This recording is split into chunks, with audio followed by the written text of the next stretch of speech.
જય સિયારામ સૌને મિત્રો, તમે સ્ક્રીનમાં જોઈ શકો છો કે ત્યાં ચાલવાની બિલકુલ જગ્યા નહોતી અને હું સફાઈ કરી રહ્યા છું. તમે જોઈ ગયો સામે જે કચેડા જો બહુ વધારે જ કચેડા છે અને ત્યાં જો સાવરણા દ્વારા હું સાફ કરી રહ્યો છું. 2-3 કાંટા લાગી પણ ગયા. તમે જુઓ કે બિલકુલ ચલાય એમ જગ્યા જ નથી. તો મેં સતત પ્રયત્ન કર્યો. તો તમે વિડીયોમાં થોડા બન્યા રહો.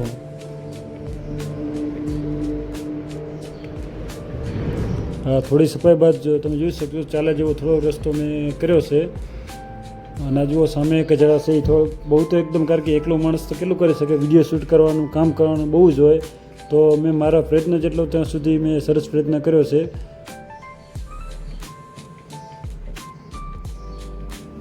અને મિત્રો, મારે વિડીયો પોતાને જ બનાવો, પોતાને એડિટ કરવો, તો કાંઈ ભૂલ આવે મિત્રો તો માફ કરજો. બને ત્યાં સુધી હું મારો પ્રયત્ન સારો જ હશે કે સારી વસ્તુ તમારી સામે લાવો. આ તમે દરેક કચેડા મારે એકલા કાપો અને સમય મારા પાસે ઓછો હતો. વિડીયો શૂટ કરો પ્લસ બીજું કામ કરું. અને આપણે જે સિંદૂર ચલાવી એ સિંદૂર પણ ઓરિજિનલ સારું હતું અને ઘી પણ આપણે ગાયનું લીધું હતું. બહુ જગ્યાએ જ્યાં પછી મળ્યું અને મેં ગામના લોકો પાસે મળ્યું તો આ પાડ્યા વિશે કોઈના પાસે માહિતી નથી. એ લોકોને પણ ખ્યાલ નથી કે આ પાડ્યો ક્યાં હતો અને એમાં આપણે કામ કર્યું. અહીંયા જુઓ ખાલી કેડી મારા જેટલો આપણે અંદર દઈ શકીએ એટલો જ મિત્રો મેં સાફ કર્યો છે. પૂરો સાફ કરવામાં બહુ ટાઈમ લાગી જાય. હવે આ બહાર સફાઈ થોડી વારમાં થઈ જશે, ત્યારબાદ અંદરનું તમે લઈ જઈશ. આ તમે જોઈ શકો અહીંયાનું કેવું ઘોર જંગલ છે. આ મેં ડ્રોન દ્વારા વિડીયો ઉતાર્યો ને અને અહીંયા તો તાપમાન એટલું હતું ને મારું ડ્રોન પણ કામ નહોતું કરતું. તો મેં ટ્રાય કર્યો કે ડ્રોનથી થોડો વિડીયો બન્યો. તમે જોઈ શકો છો ચારે બાજુ કચડા છે અને વચ્ચે પાડ્યો છે.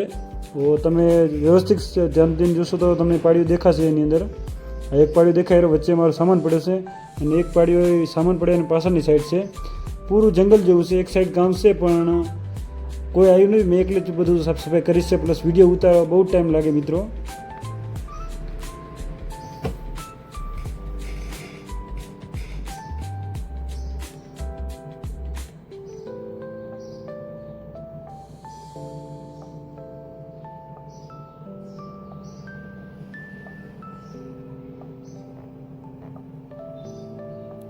આપણે હવે પાડિયાની બાજુમાં થોડું સાંવડાવીને સફાઈ કરું છું. એકદમ તો ક્લિયર નથી કરી જે છે એ તમને કહું, પણ પાડિયાની આજુબાજુ એકદમ થોડુંક વ્યવસ્થિત આપણે સફાઈ કરી નાખી છે.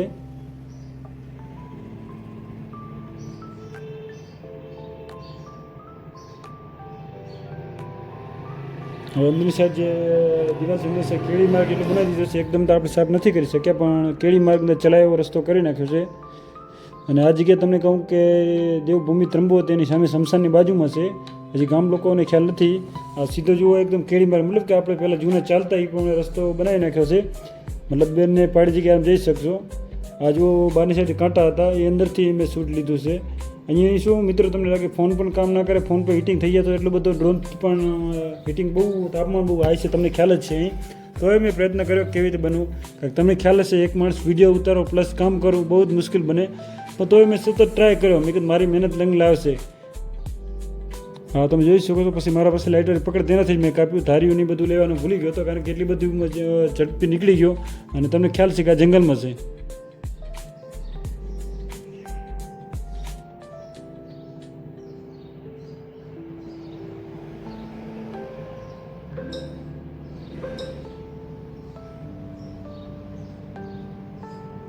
હવે સફાઈનું ઓલમોસ્ટ કામ થઈ ગયું છે. સફાઈ થઈ ગયા પછી આપણે આગળ સ્ટેપમાં સૌપ્રથમ મૂર્તિ છે અને પાણીને દ્વારા થોડી સાફસૂફ કરવાની છે. કે ઘણા સમય પડી તો અશુદ્ધ થઈ ગયો તો આપણે એક વાડીમાં જે સાંટી પંપ લીયા છે તેના દ્વારા મૂર્તિને પહેલાં પવિત્ર કરશું.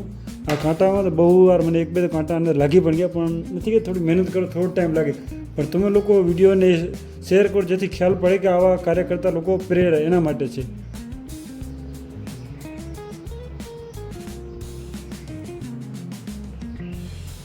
હા, તમે જોઈ શકો છો પંપ દ્વારા પાણી પાયું, પાણી નહીં પણ શું કહેવાય કે પાડ્યાને પાણી છાંટ્યું. આમાં થોડો ડ્રોન અત્યાર સુધી કામ કરતો હતો, પણ આ વિડીયો પત્યા પછી આ જોવા આ ડ્રોનનું શૂટ લીધા છે, વ્યવસ્થિત કામ કરે.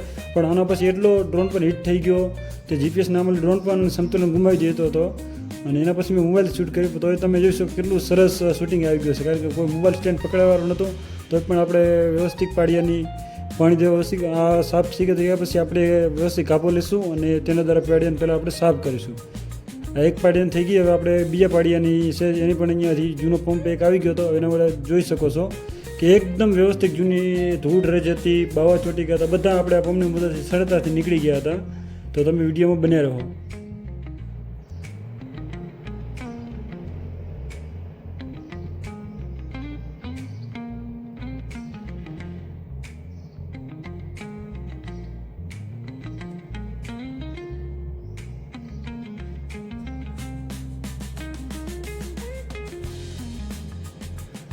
હવે આપણે પાડીની મદદથી થોડા કપડાથી થોડા વ્યવસ્થિત સાફ કરશું નવરા બાદ, અને ત્યારબાદ આપણે સિંદૂરનું મિક્સિંગ કરશું.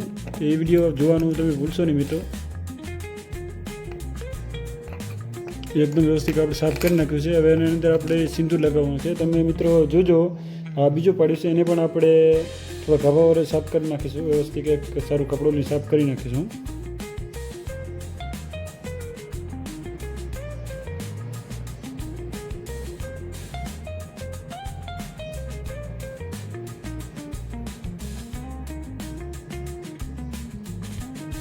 બંને મૂર્તિ એકદમ વ્યવસ્થિત સાફ થઈ ગઈ છે. હવે તમને જે પેસ્ટ દેખાવો એ તમે જોજો ઓરિજિનલ. આ ડબુડામાં તમે જો ઓરિજિનલ ગાયનું ઘી છે અને સિંદૂર છે. પ્યોર ગાયનું ઘી અને સિંદૂર દ્વારા પહેલાં આપણે બરાબર મિક્સ કરી દઈશું ડબ્બામાં, અને ત્યારબાદ વારાફરતી બંને પાડી એના ઉપર લગાવીશું. તમે વિડીયોમાં બન્યા રહેજો મિત્રો. વિડીયો સ્કીપ નથી કરવાનો, વિડીયો પૂરો જોજો મિત્રો. મારો પ્રયત્ન છે, કારણ કે એકલો વિડીયો શૂટ કરવો, એડિટ કરવો મિત્રો તમને લાગે મુશ્કેલ છે, તો પણ એડિટ કરું છું મિત્રો. તો તમે વિડીયો પ્લીઝ સપોર્ટ કરજો, વિડીયોને શેર કરજો, જેથી આગળ લોકોને ખ્યાલ પડે કે આવું કાર્ય કરી શકે છે. હવે જોઈ શકો છો કે બંને પાડીને વારાફરતી આપણે સિંદૂર લગાવીશું. તમે વિડીયોમાં બન્યા રહેજો.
જો આ વિડીયો ગમ્યો હોય તો વિડીયોને લાઈક કરજો, ચેનલને સબસ્ક્રાઈબ કરજો અને તમારા મિત્રો સાથે શેર કરવાની ભૂલશો નહીં. મિત્રો બસ તમારે એક સબસ્ક્રાઈબ જ કરવાનું છે. આભાર.